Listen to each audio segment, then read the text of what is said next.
எதிர்த்தோம். போதுமான கால அவகாசம் தராம எலெக்ஷனுக்கு சில மாதங்களே இருக்கிற நிலையில இதை அவசரமாக செய்யறது சரியா இருக்காது என்பதுதான். காலமா போதாதுங்க.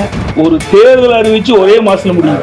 அறிவிக்கப்பட்ட 14 நாள்ல நாமினேஷன் தாக்கல் பண்ணி முடிச்சிடறாங்க. 14 நாட்கள் வாக்கு கேட்கணும். அது முடிஞ்ச பிறகு 3 நாள் கழிச்சு வாக்கு எண்ணி முடிச்சிடறாங்க. ஆக 30 நாள்ல தேர்தல் அறிவிக்கப்பட்டு தேர்தல் நடைமுறைக்கு நாமினேஷன் போட்டு வாக்குகள் சேகரிக்கப்பட்டு வாக்குப்பதிவு நடந்து வாக்கு எண்ணிக்கை முடிவதே 30 நாள்ல.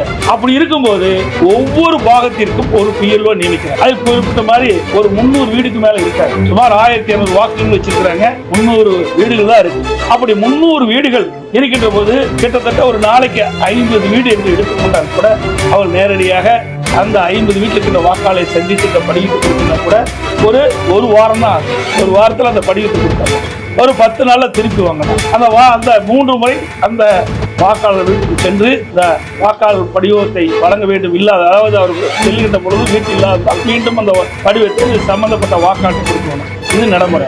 அது மட்டுமல்ல, ஒவ்வொரு முறையும் தேர்தல் நடைபெறுகின்ற பொழுது அந்த தேர்தலுக்கு குறிப்பிட்ட தேர்தல் நடைபெறுகின்ற நாளுக்கு முன்பாக ஒரு வாரத்துக்கு முன்பு 5 நாளில் அந்த வாக்காளருடைய அடையாள ஸ்லிப் கொடுக்குறாங்க. 5 நாள்ல கொடுத்துறாங்க. அப்படி 5 நாட்களில் தேர்தல் நடைபெற்ற காலகட்டத்தில் அடையாள ஸ்லிப் கொடுக்கின்ற பொழுது ஏன் ஒரு மாசத்துல இந்த படிவத்தை கொடுத்து வாங்க முடியாது? அதை திட்டமிட்டு வேண்டும் என்றே அவதூறு பிரச்சாரத்தை பரப்பி வராங்க.